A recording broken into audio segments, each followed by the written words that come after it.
We're live now. Hold on.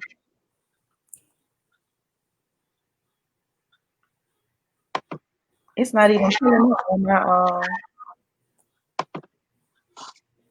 on my iPad. Hey guys, It's not pulling up, man. welcome to Beans and Bourbon Monday. It's not even pulling up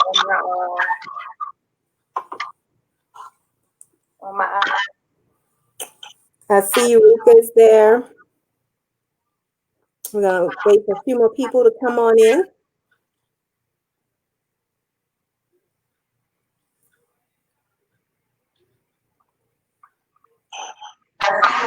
I'm trying to get it. It's not coming up. Hey, Hey y'all. Hey Philip and Alea.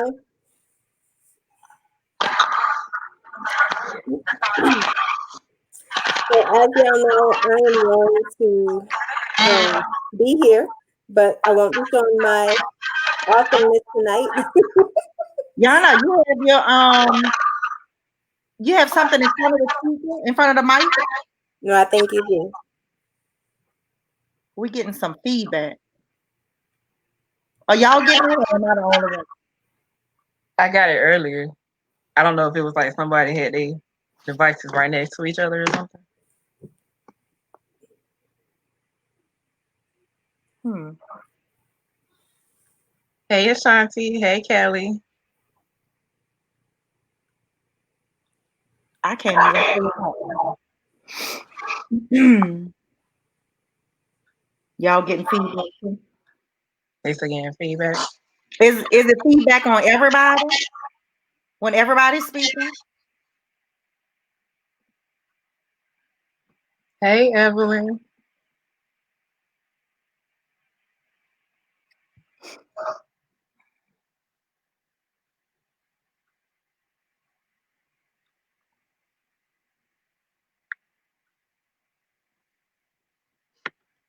I'm still unable on oh, there we are. On the live. Let me turn the volume all the way down.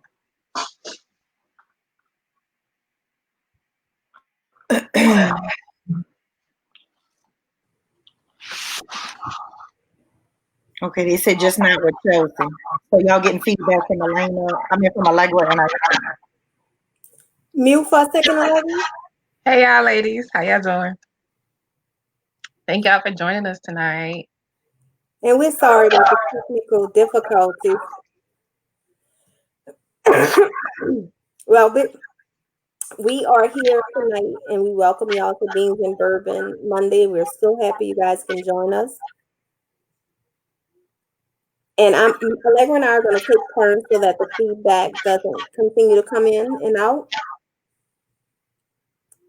So I'm going to let Allegra kick it off for us tonight. Okay, I'm ready.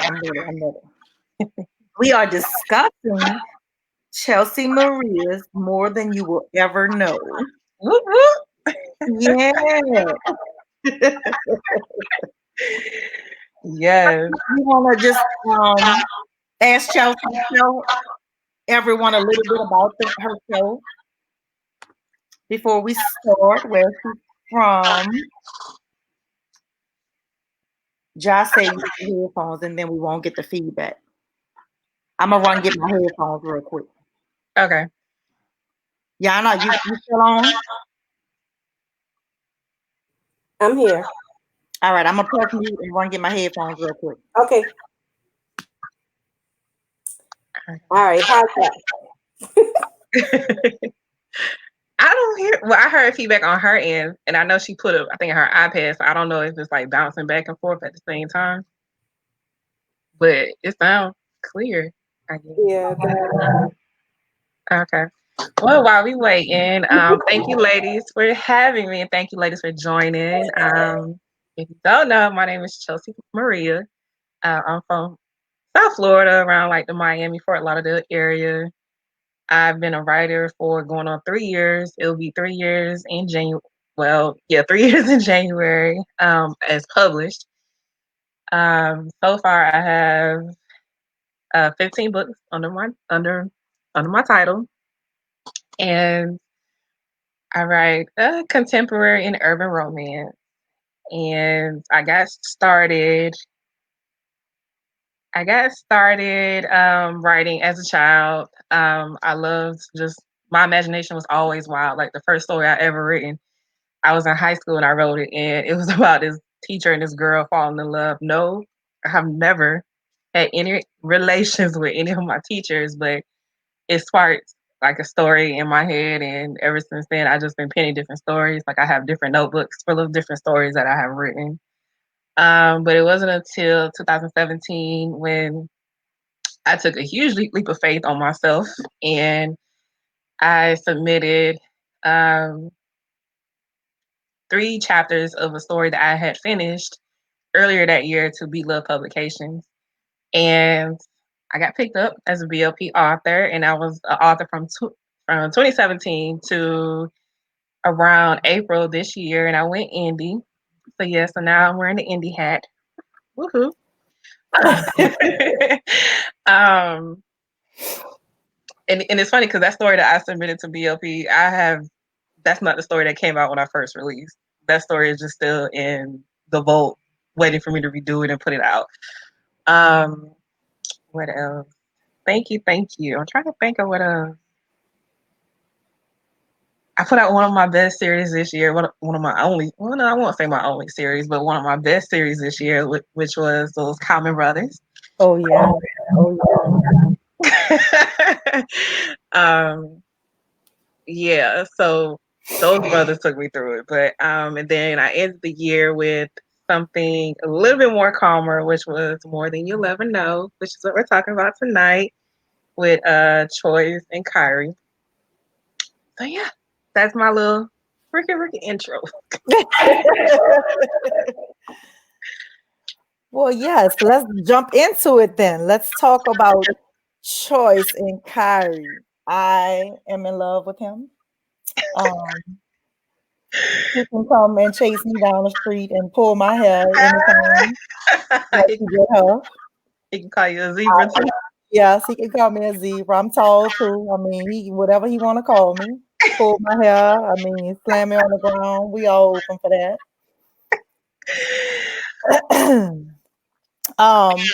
One of the first things that I took notice of in this book, and we talked about this before, was Taylor. Like how she was just so, I don't need a man, that it was just ridiculous, you know. And I that's one of the ways that I hope I never come across to people. You know, she was just so strong, you know. I don't need a man. Oh, I'll pay this bill. Let me split this bill. And he was just like, nah. You know, I mean, at some point you have to let a man be a man. Right. And I'm sorry, go ahead. Oh no, that's it. You know, at some point you just have to let a man be a man. And I mean, if you see he not being a man, then you pick up, and that's the first time of day. Right. Taylor character, she is a real character. She's actually a co-worker of my mother's, but the thing is she's married and she acts like that. And it makes me wonder, like, well, what you need your husband for other than reproducing? But that's how she is. Like, I don't need him for anything. I can do this, I can do that. And it's just like you emasculate this man so much. And I'm just like, okay. And then also it was like kind of like a heart check for me because I'm in the same boat. Like I've been single for so long, and it's like, okay, I don't want to present myself as being this overly independent woman, because if you're a man, go ahead, I'll let you lead, but you got to have that, give me a reason to allow you to lead. Right. So I have to question, like a mirror check on myself, like, okay, am I being too independent? Am I coming off too strong? Am I being, just too? But Taylor was real. And the fact that she's real and married makes it even worse, because like I don't like to see them coming. I really don't, because I'm like, dude, you're supposed to be the man. Like, put your foot down. And I'm not saying, abuse the girl, but I'm like, she is like bashing you. Like, what is she doing? You know, her designer purses, I bought that. That didn't come from his paycheck. Okay, fine, sis, do what you gotta do. But it's just like Taylor was real. And it's like I said, the sad part is she's married. And I know a lot of women who are very they hold on to, they are very like, I am single, I don't need you, you know. And it's like, okay, be single, but also let a man lead. Right. Like I had, this sounds terrible. Do I sound bad to y'all? No. Okay, so I'm the only one that hear it in this earpiece. I have zero issues with submitting to a man. Zero. Until I see you not leading me in the direction we need to go. Amen. And it's time for me to go. Amen. And I think that's how everybody should be. Then it's time for me to go. Right. If I can't submit to you, I don't need you around. Period. Yeah, because I think it's like a trust. Like, do I trust you enough to lead me? Do I trust you enough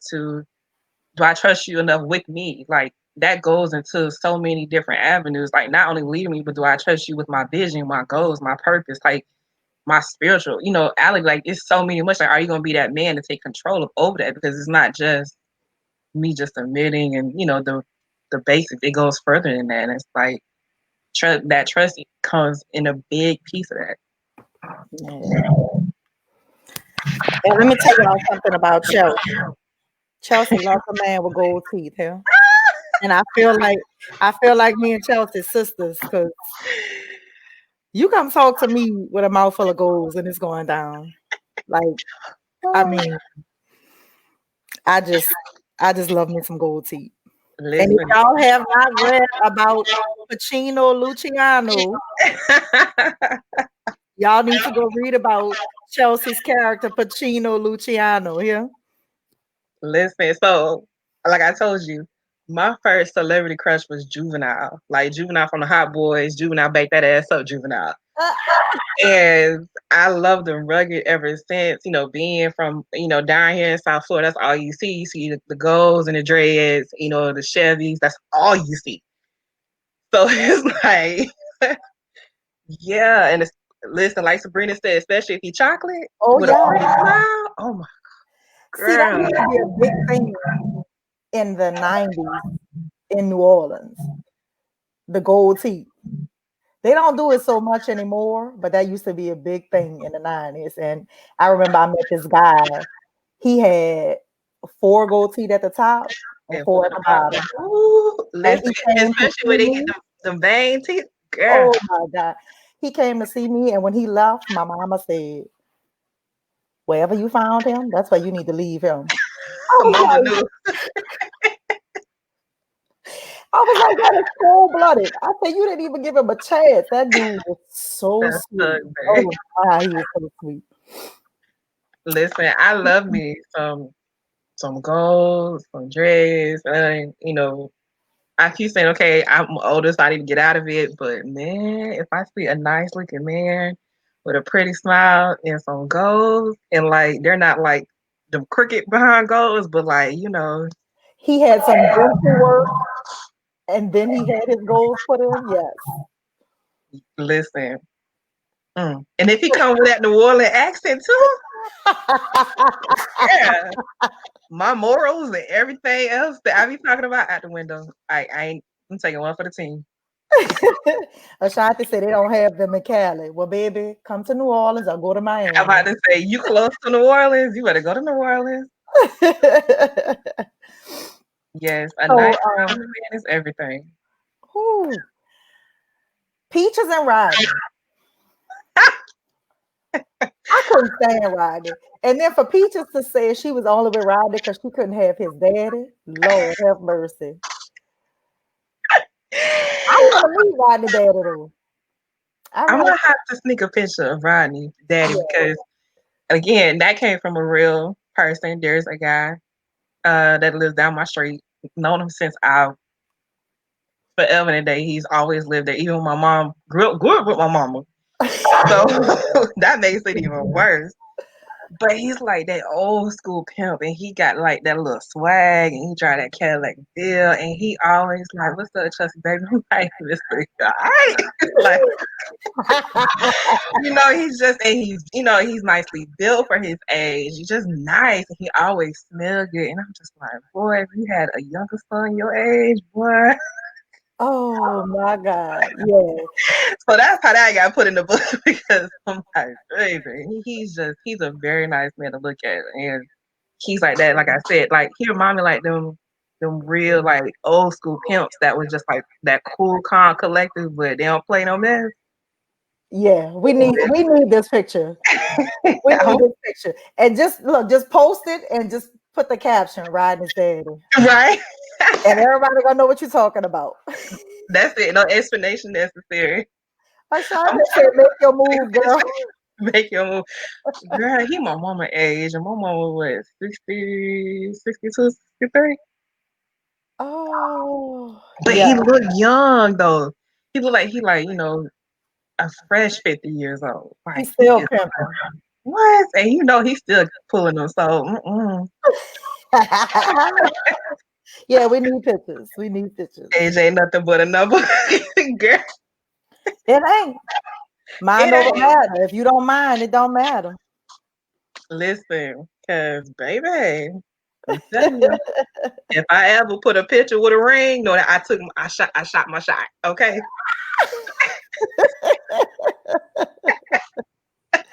Oh my God. I wanted to mention Violet. First off, let me say that one of the things that I love about our Black women, the fact that a mom can look like her set of twins, her kids, our Black don't crack, right? So for them to practically be triplets, that's amazing. And her still be able to pass for her kids. But I feel like she went through something too, because there had to be some disconnect there on so many levels where she had identity issues. She was in a marriage, right? But identified as a gay woman. So she was just trapped in the situation. And we hear about that too often where, somebody's leaving for their true selves, right? Mm-hmm. So, and in doing that, that's what Violet did. But she left behind her girls, and she did it in such a rapid way for me, because it's like, whether it's another woman or another man, your girls shouldn't have got the can, they were left holding the can. And she did a lot of damage with that. What was the inspiration behind Violet? Violet, okay, because I have the idea for Chance's story already. And I had the issues with her and her mother already. I just didn't, because I haven't even touched Violet, Chance's book, but I have my outline done. So I was trying to figure out a way how to kind of introduce them. So that's how the whole twin dynamic. But then there are like in Chance's book, you really get to see why Chance, like literally, she has a despise for her mother. Like she hates her mother, because it goes a lot deeper than what happened to her twin. And then even with Violet, like her story is kind of one that I've heard from another woman who literally, she had this picture perfect family, but she still stepped out, and she stepped out on the other side. And you're like, well, this don't make no sense. And then when you kind of ask questions and you getting a little bit deeper, and it goes to like, well, she never was in it for the right reason. So me just sliding that whole situation with Violet is kind of preparing y'all for Chance's book, because it goes into more detail on her and Chance's relationship. Like their relationship has been damaged way before everything happened with Choice. Chance knows a lot of stuff about her mother that Choice was never privy to. Stuff that went on in their marriage, her stepping out, like that wasn't the first time she stepped out of her marriage. She was just sloppy that time. So, and then I really just wanted to show like how I be watching too much reality TV. I be watching too much First 48. So I be seeing these different cases where you have a lot of fatal attraction, and I'll be like, dang, like that really does happen. And especially the fact that she looked so much like her daughters. Like they all looked alike. And I always see the pictures like on Instagram. You see the daughters, and they're like, okay, guess which one is the mother? So that kind of also sparked me to make sure they all looked alike. But then also because, like I said, I watch a lot of First 48 reality TV and Fatal Attraction, and you see so many of these stories where it's a lot of cases of the identity being mixed up. So I kind of threw that in there too, just to add more spice, because I have never done anything like that in any of my books. So Violent is actually a homework assignment for me, because there's so much I want to do with her character, because she wasn't the whole picture perfect wife that she portrayed her girls to be. Like her and Chandler, they had issues from back in the day, but now everything is just coming to light because of what happened with Choice. So her story is a lot more deeper than that. She's just been a skank all her life. I'll just say that. Well, But his parents too. His parents were a hot mess. You should, as a parent, you should never want to control your children. Like your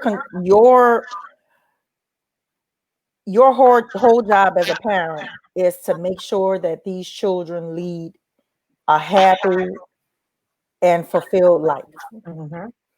If you controlling their life and you running their life, you have not done your job. Children supposed to fly free. And I could not get down with the things that they were doing, with either of their sons. And I'm glad, like, even the sons, even with the older brother, they didn't allow their parents. They're like, okay, well, if that's how you feel, we're just gonna go on about our lives. Like, especially how the father wanted to have so much input in the older son's marriage, and he's like you didn't marry my wife, like, for what? So I'm glad that they weren't, so easily to be controlled. Like, they still stood their ground. Like, I don't care. Like, basically, like, we're just gonna have to be distant. Like, because I'm not gonna allow you to have control over my life. Because you have a lot of parents who are like that. Like, they. Oh yeah. Yeah. So. I know a couple of people like that. And I just know that was never something that I wanted for my child. Like I had friends like that. Well, a friend like that in high school. And to this day, I don't think she's happy. Really? And we're 44. Yeah, that's ridiculous. Our parents, I won't say all parents, but the parents who do that, they want to live through their children and make their choices because they didn't get to make those same choices, or think that they should be held to a higher standard. And yeah, I don't like that either. Which the father, he's a preacher, but you went from being strict, you get to Atlanta, y'all around there twerking and doing everything else. Having backyard barbecue. Right. And it's like, how can you, be in that position and be judgmental? Which, as he said, how can I, stand in front of my pews, but I can't help the people that do whatever. So, yeah, that was crazy. I thought it was so cool when Kyrie and Choice, that their first encounter, they stay ribbing each other. I mean, the attraction was obviously there, right? That was one of my favorites. I mean, for the man to call you a blue waffle, baby shark, he just was going ham on her, and he had to laugh himself. But the fact that there was so much that happened, like the first run in where she's literally running from him, and he pounces on her. When Chance finally finds out, she is livid. She is ready to, to bust ass for the 3 kids. But those two had such an amazing encounter and energy. You could tell the attraction was real. Yeah, like, even though okay, because originally I wanted this to be like an enemies to lovers story, like have them like really, really hating each other, but I guess my way of writing romance, it kind of failed. Like real, it didn't fail, but it wasn't as long of as it didn't drag out as long as I wanted to because it turned more comical than it did for like this really war between the two. It was just them, almost acting like they, in middle school, I'm gonna pick on you, you pick on me, will you be my boyfriend? Check the box. It was just that type of chemistry between them. So I was really trying to go for like this, um, you know, enemies, then they wake their way up to liking each other. But it played out good because I liked how they like you said, it went from her hitting him in the face with the door trying to run, thinking, she about to go to jail for drugs that ain't hers, to him chasing her down and everything like that. But then at the same time, he's attracted to her. He wanted to protect her at the same time once he heard her story. So yeah, that was really cute. I like that chemistry. It was nice. My favorite scene when they were in that beauty salon. That was freaking hilarious. Like she was trying to school old girl on Mr. Rodney. You just got a piece of Rodney, and you around here claiming him ready to fight. Girl, and you got the baby mama right there. Yes. And then break down this prayer for us, baby. Break down this prayer. Oh, the prayer. Okay. So that prayer, let me tell y'all something. That prayer, if y'all ever heard me talk about my prayers are just like that. Like literally, that's how I pray. I'll be keeping it real with God because I'm like, I don't have time to be doing these long drawn out prayers. So then I get to the point like, no, I'm gonna keep it real. This is what I want. Because I'm like, okay, I'm gonna pray. I'm gonna keep it honest with God. Like this is what I want. And Choice's prayer was probably about 95% of what I prayed for. Just maybe not as all the way real as she gave it, but along those lines. Because she was honest what she wanted. If you can't keep it real with God, you can't keep it real with nobody. So hello. That's what I'm saying. I'm like, we pray for these specific jobs, we pray for this specific house, we pray for, so many different things. And it's like, okay, why I can't pray the same type of prayer and ask for the same, thoroughness in my prayers when I go to God by the man I want, because heck, I don't just want anybody, he could be fine on the outside, but what else? You know what I'm saying? She said Rick Ross beard is tall like LeBron, but not the hairline. Oh my God. Yeah. I loved it. Yeah. That prayer right there, listen, that's to tell y'all, it don't matter how you go to God about your prayers, just go. And then she was talking about how he dipped when he walked. I told my daughter a long time ago, I said, if that man don't dip when he walk, he ain't for me. That ain't the man God want for me. If you got a win with some gold, some dreads, and he ain't even gotta have it, but this is what I see because I'm from down here in Miami. But if you see the golds, the dress, and he got a dip, now it's a certain type of dip. Okay?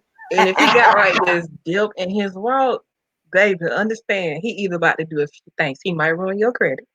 He might have you in the bushes. He might have you fighting with your mama. He might have you around here with no edges by the end of the year. But I guarantee you, now this is from my past. I don't know about this right now. It may have changed. But your back hurting. Don't worry about it. Your back gonna be hurting. It's all right. Your credit gonna be bad, but your back gonna be hurting. It's okay. This is just from my my past. My past. Listen, we are unapologetic about this, all right? Don't worry about it. We are unapologetic. Listen, if you get that dip, that that nice, like that memory lane anyway, but if you get a nice dip walk, he ain't even have the goals in the dress. He can have a brush, he can have a Caesar cut, he can even have a boosie fade. The low cut Caesar with the deep waves. The low cut Caesars with the deep face and a pretty smile. Listen, I will voluntarily give you my uterus, okay? Listen, my next husband gonna walk like Elvin Kamara. Oh, that man walk heavy. That's a different story though. Let's go back to this book. You got a deal, you got a heavy walk. It's different. You got to be able to tell the heavy walk from the deal. Oh my God. Oh my goodness. Kyrie's ex-wife. Okay. That was a dirty broad. Oh, she was dirty. She was nasty, wasn't she?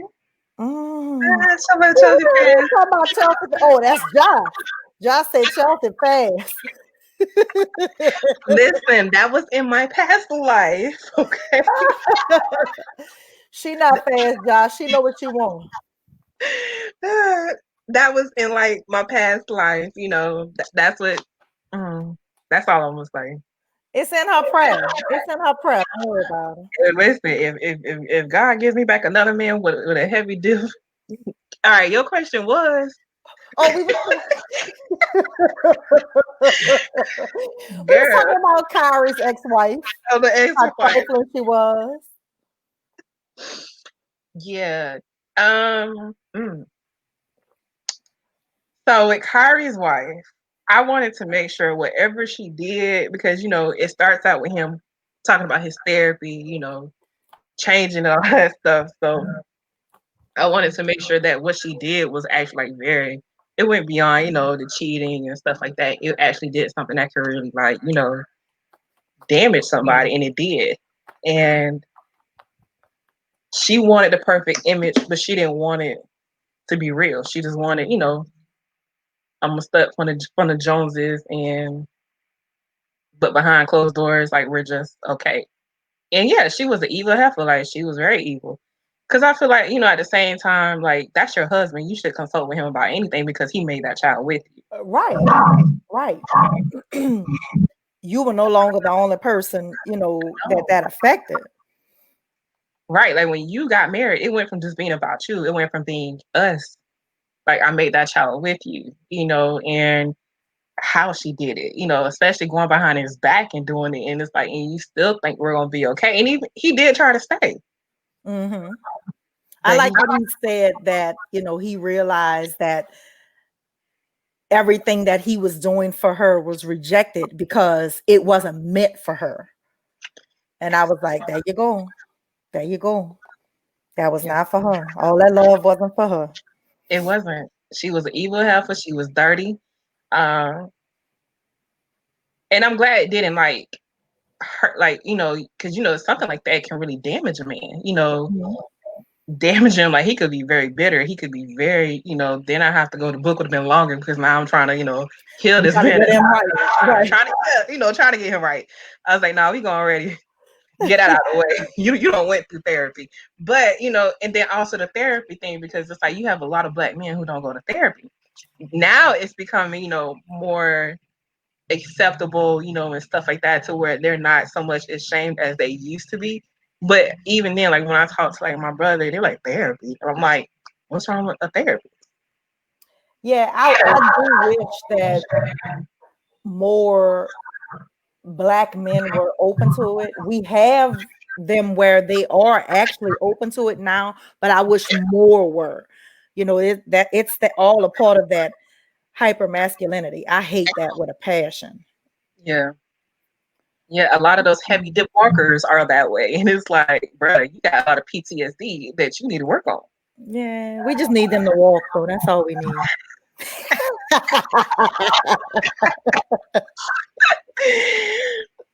But like I just, and I also didn't want to show him to be, like so in a negative light where he's just like going through woman after woman, like he's like recycling them. Like he was, even though he was hurt, even though he still felt the type of way, like he didn't really trust the woman, he still was like, I'm not gonna be out here, just holding around. Mm-hmm. Yes, the soul snatchers. Okay, there we go. All right. Soul snatchers. Yeah. I like when he was telling her about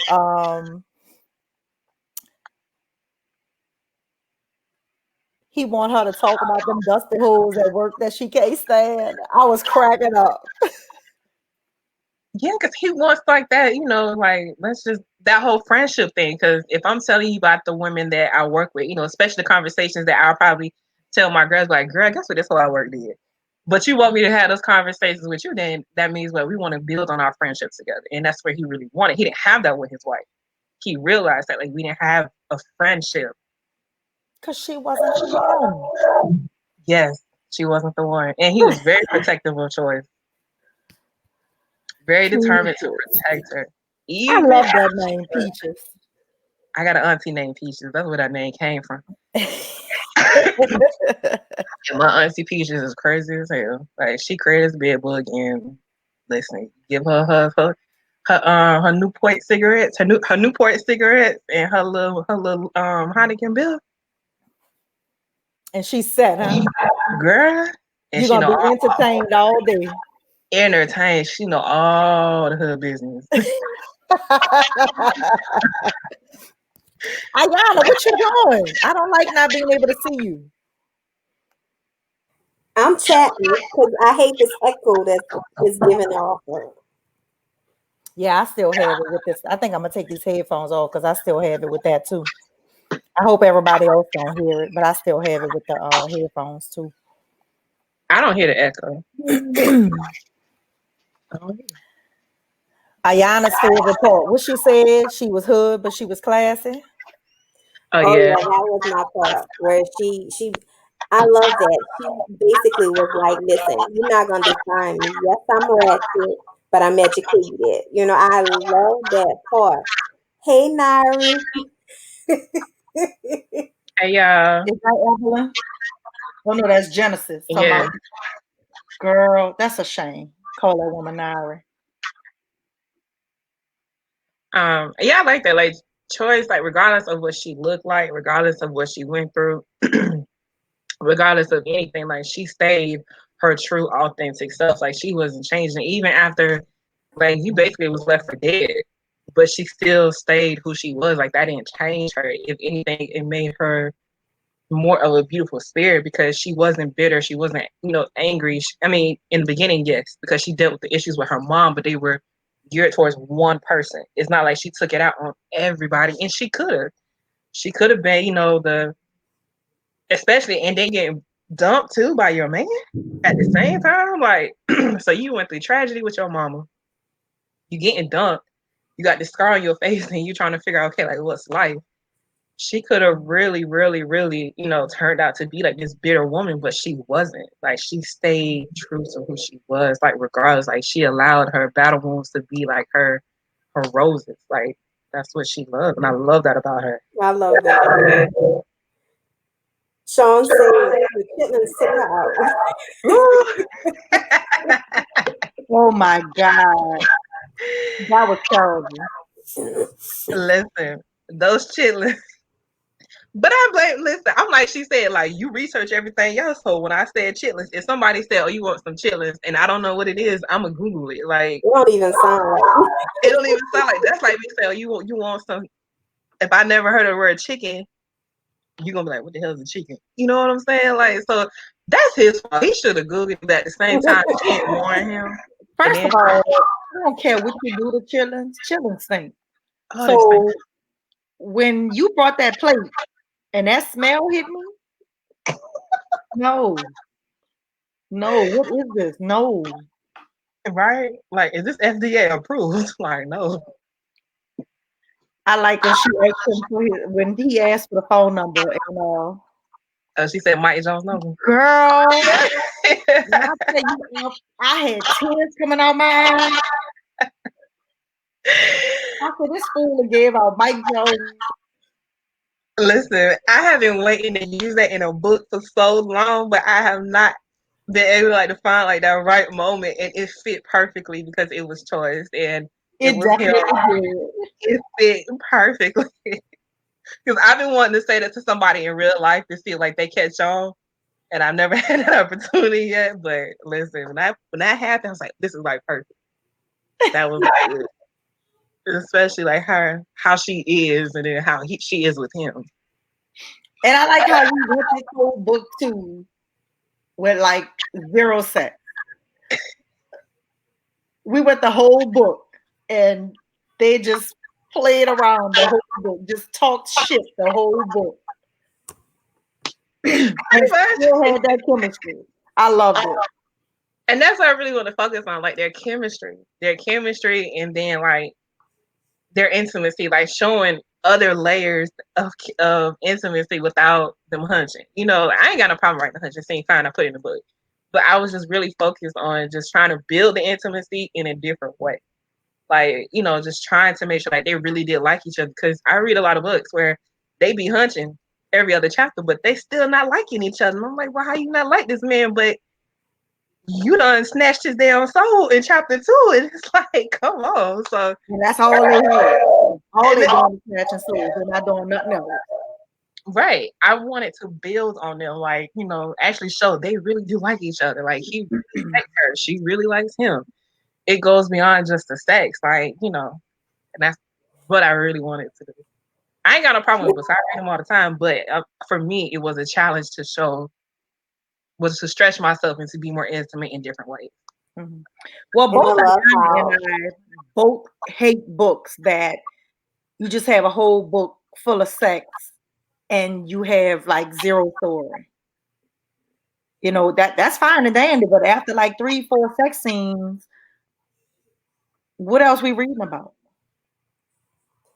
I love how they were so secure, so confident in their relationship, even though the way it sparked, it was so sudden, right? And when they first got to the stadium, when what's the football player's name? Frankie? Yes, the way he, and she knew, everybody knew he had a little crush on her. But Mhm. Kyrie was not intimidated. He was not moved by that at all. Kyrie was like, okay, now I know who my competition is. But I love how confident he was in what they were establishing. He was by no means intimidated by this fine brother, young brother, if that. But the whole story just showed you a whole level of maturing that they both had done in this particular relationship. He always wanted the family thing, but there were some elements of his marriage that he didn't have that he was looking forward to having. Friendship was one. And see, Mhm. that is key in all relationships, having a friendship with your spouse. The laughter, the ribbing, the fun. Yeah, He loved on Choice. And he Choice did. had this funky look about her. Like, even the outfit. Like, the fact that she told him they call it the cookout or some foolishness, and she clowned his people talking about obviously they can't cook. Because, listen, black folks don't have no cookouts and all this. We had barbecue. If somebody want Right. to so, and, it just, everything about this book was just like for grown folk. For grown folk. It's Yes. except for Griffin. Griffin Bates made me want to choke him so many times. First of all, get your facts straight before you call yourself coming for revenge. I mean, I know they look that much alike, but good lord. Right. And even with the part, even like with his ex-wife. Oh gosh, Marisol. Young, oh god. It just made me hate her mother even more because, you know, like Chance always said, like, why do you constantly like try to shove her in our face? Like, we have to accept her. Like, we have to. Like, what are you trying to prove? And then even with the mother at the actual game, you wearing their father's jersey and his girlfriend standing right there, but then your girlfriend standing right there, and it's like She was very, she was very yeah, like what you trying to do? And even with her, you know, at the ending and what she did for Choice, I still didn't have no remorse for her because again, it all started because of her and her bad decision and how it has had an effect on everybody. Ooh, we froze. I'm still here. Can you hear Yeah, I'm here. me? So Allegra, you're frozen, just FYI. But yeah, she definitely was a disrespectful heifer. On so many levels. She was just out of pocket and out of line. Yes. Uh, Marisol, the part when she came showed up at the game, bro. Why are you here? Yeah, like your daddy fighting for his life. Like, why are you there? Why? Right. Because you know she trying to get back with him, and it's like, Insecurity. yeah, Insecurity. Sick, big twisted twisted soul. soul. Yeah, So insecure in herself. And I mean, their daddy, he was just like so laid back. All he cared about was his girls. and I love that. I love their relationship. Like even the beginning, they're in there picking on each other, and just seeing their, how he said he wanted to spend, Christmas with them, and it was just like I love the dynamics of their relationship. Like regardless of whatever happened, they stuck to each other. I really, really did love that. And Choice and Chance, man, I love how protective they are of one another. You Yeah. know, sisters, twins, the whole 9 yards, but even more so the love. It was just like Allegra said her ghetto Ghetto Wi-Fi. Wi-Fi. Um, but I love how protective they were for one another. You know, that Yeah. was so key. They needed to protect each other, and I'm sure Chloe had a sense of regret that she couldn't protect her from what had happened. Yeah, and then, even like while I'm working on Chance's story, the trauma of hearing your sister get attacked, like that's some deep stuff too. Like you're on the phone with her, you can't do nothing because you're not there. So, and of course, she does take that on herself because it's like, we're used to being with each other. We used to always being with each other. They used to live with each other. And it's like, okay, this one time we split up, look what happens. And it's like, she does take a lot of the responsibility on herself, even though, it's not her fault. But, the trauma that she goes through, again, she heard her sister on the phone being, attacked. Like that's some deep stuff too. All right, I'm back. This project live. With your ghetto Wi-Fi, as you called it. Yeah, that ghetto Wi-Fi. I don't know what the hell happened. Yeah, between StreamYard and the internet, it is not being good to us tonight. Yeah. What y'all talked about her? Y'all was still talking about Saul and Violet. We talked about Mr. Griffin Bates. We talked about Miss Violet and Marisol. We talked about the barbecue.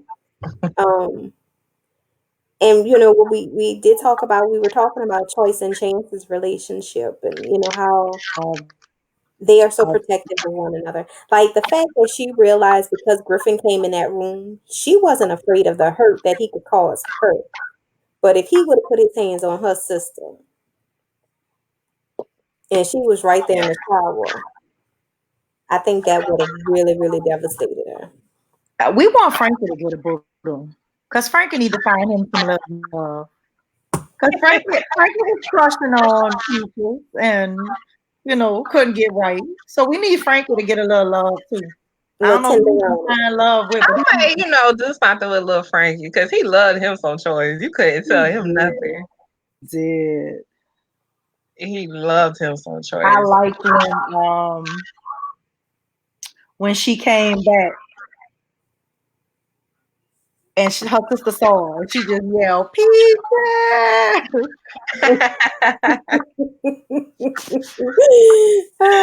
Josh said he was a bull move. I Oh ain't never yeah. met him. You'll never forget that line, huh? We Oh, had a goodness. series that was Sheree Lewis, huh? We had Yes, a Serena series, Lewis and in the Black first and book White. ended on that series. His wife was dancing with another man or something, and he walked in the room and said, "I ain't never met a motherfucker bull like you." And I y'all have never forgot that. She loves that. What book is this? Black Effect by The Black Effect.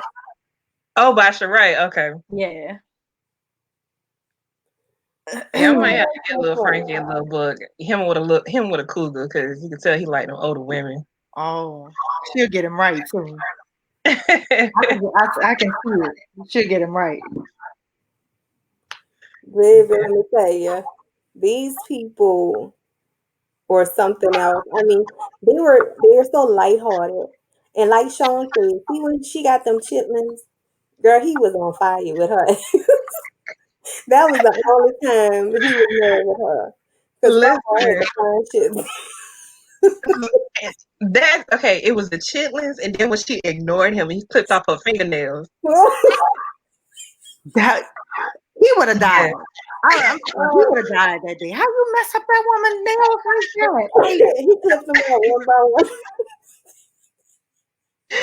I mean, he clipped off her fingernails, like tied her to the bed, and Chance is just sitting there laughing because she's one, somebody is handling her sister, and two, it's like it's funny, like this man is really clipping off her fingernails because he don't like being ignored. Oh, my part was the wigs. My part were the wigs. And she had Oh yeah, when she had her wig, all her wigs named after celebrities. right? She had Carisha, Trina, Meg with the knees. Oh my God. The paint gun. I want to know what happened to Rodney too. Why we never heard from Rodney? What happened to, did Rodney go to jail? What happened to Rodney? Rodney out still doing Rodney doing some whole stuff with his women. Being projected, huh? Yeah. Well, he shot her with that paintball gun, y'all, and she's like, "All I did was wanted to twerk." She was ghetto, and I swear I loved every minute of it. Listen, and that's what it is. Like she was so hurt, she wasn't changing for nobody. Like nobody.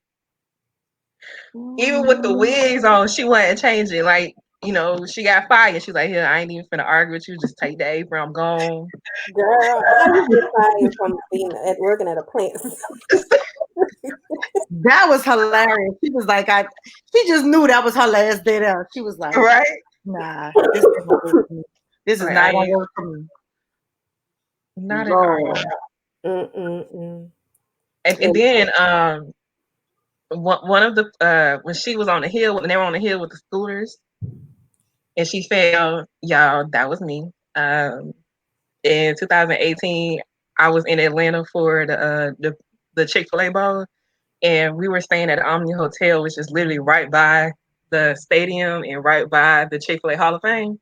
And there's this big hill, and me and my cousins got on the motorized scooters. I've never been on them, and we said we was gonna race, and that fall was real. That fall hurt. That fall was so it don't matter how I got down here. I got down here first. I won.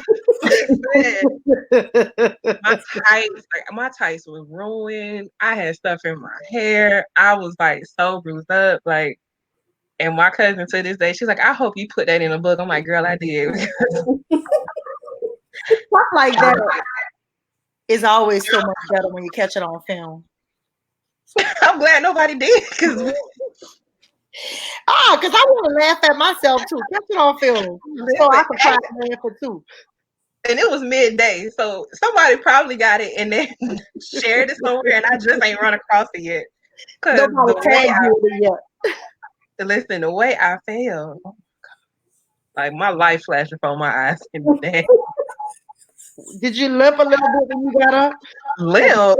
I mean, I was on the floor crying, laughing because I was so hurt. Like everything hurt on my body, and literally, they just sitting there laughing at me like, "We can't believe you fell." But y'all ain't even offering to help me up. That's a shame. It is. It is. So when are you working on anything right now? I am working on so okay, I originally wanted this book to come out I'm working on now to come out this month in December. Mm-hmm. But it takes me forever to get my outline done to a way that I like it, like to where I'm like, okay, I'm ready.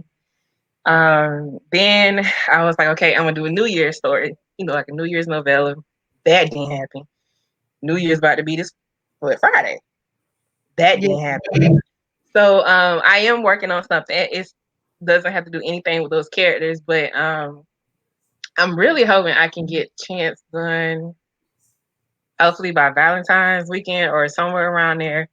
Because I start, yeah, it'll be my January release what I'm working on now, and I'm hoping to have Chance out by February. I do have an addition to those Common Brothers. I don't know when that one's coming. My outline Oh, for now that that would have been a treat to get a holiday update on the Listen, kids, on my boy Cass. give me Cassie, baby. Lord have mercy. I love me some Cassie, baby. Listen, Listen, I don't even know how to even, because I got a message from a reader and she was like, okay, so that was the introduction. So what the other books say? I'm like, girl, that was one hell of an introduction. I don't know what to do after that. Well, yeah, get us something around Valentine's Day because, child, these people in cancel Mardi Gras. I don't even know what we're going to do around here in February and March. Oh, yeah, We that's just, right. yeah, we just going to be around here floating. I'm going to need a little happy around that time.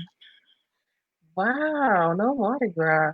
And Oh, my. I was so upset when, COVID hit and we were supposed to be in New Orleans for Indie Glove. And I've never been to New Orleans. I was so That was happy. going to be Ayana and I's first Indie Love. We were It'll bucked be up. mine too. We were so bucked up. Man, yeah, I was so hurt to cancel them flight tickets. I was like, Jesus, this is not fair. I wanted to hear them accents in person, baby. Like, listen. They real. The accents are real. Yeah. So do you guys have any questions for Chelsea? We are getting ready to hit on that hour mark. I'm just looking forward to more of your work, Chelsea. I was introduced to you on your series of the Common Brothers, and oh my! But Yep, because I kept telling her, I said, "Girl, you gotta read this series." She was like, "What is it again?" And I sent it to her. I said, "You gotta read. You're gonna die. You're gonna be dying." I love the way Amel used to fight acid low. child, He would shot up the house, shot up the car. they were funny. Him and Cass when they got into it. But you bring comedy. You bring a sense of calm in your stories. And I sincerely appreciate that because I love to laugh when I read, but she definitely is the best. What you do, Thank you, Chantry. you do a great job at telling these stories. So I hear you talking about what's coming. Don't rush it. Take your time, let it flow, because it's coming to you, and obviously you got a lot coming. So Yeah. I heard someone say today, and I got to give credit, Keon, how there are some authors that put so many words that it's fluff. We're going to call it marshmallow. But readers want your authentic readers, your avid readers. We want it as good as you've been giving it. So keep up the great work because you have been doing a wonderful job. Thank you. I really appreciate it. Yeah, I'm getting to that point where I'm not trying to rush it because when I rush, I won't say it's not my best work. It could be a lot better. But now that, especially those Common Brothers taught me how to take my time. Yes. Quality over quantity. Yes, ma'am. That's a fact. And when I say that's a fact, that's something to basically, post it on your refrigerator. A lot of authors got a lot of books out, but are they all good? And that's what you want. You want quality. I know me behind my coins, like Allegra doesn't DK you. I do. But behind the money that you'll put, because if I really like your book, not only am I buying it on Kindle, but quite often I try to at least get one autographed paperback, So that's the kind of the readers that you want. You definitely want readers that believe in the quality of work that you're putting out and not just one clicking just because you say it, hey, I released. Well, not just that. You want the one click, but you want us to keep one clicking. Right. Meaning that we trust you, because I'll one click, and then when I read that foolish, I'm like, oh no, next time I gotta look into this before I gotta put it in the cart and let it sit there for a minute. You know. I don't know why Sean comments don't roll out, but I'm gonna read this one comment before we roll out. Sean said Chelsea's writing is on a new level now, and that listen, that's applaud worthy right there. Let me get my money ready for these paperbacks. You getting ready to have a paperback sale, right? Yeah, that's what I was going to say. About to have a sale, huh? Yes, I'm getting ready to have a big paperback sale. Like, I have every book in my catalog. Okay. I was going to do like the boxes, because if you guys in my reading group, they call the women that have been in my books this year baby hoes. Yeah. So, because they all had some hoe tendencies. It's okay. Like, Nolani had some hoe tendencies. Krishna had some hoe tendencies. So, Biology, huh? Yeah. So I have like wine glasses, just so many different things I'm trying to put together in a bundle.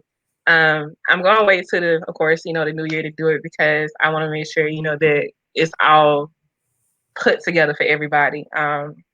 So if you wanted to, to buy the whole series, just one book, whatever, you have your choice. So it's not happening in December, but it will happen in January. I'm just trying to, make sure I package them, give you guys so many different options to what you want to do because this is my biggest book sale yet. So that is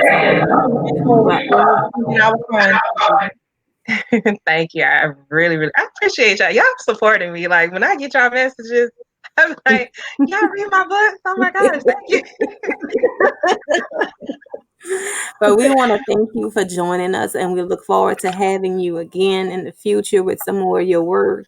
Yes. Again, thank you because you did not hesitate to take our invitation. We have enjoyed you immensely. So, and listen, join in with us. You're going to see us around for a while. We try to do our beans and bourbon with authors at least once or twice a month. And we have some good things coming in 2021. So look forward to seeing us and check in. And where can readers find you? Don't hang up. Where can readers find you with your book group or your readers group?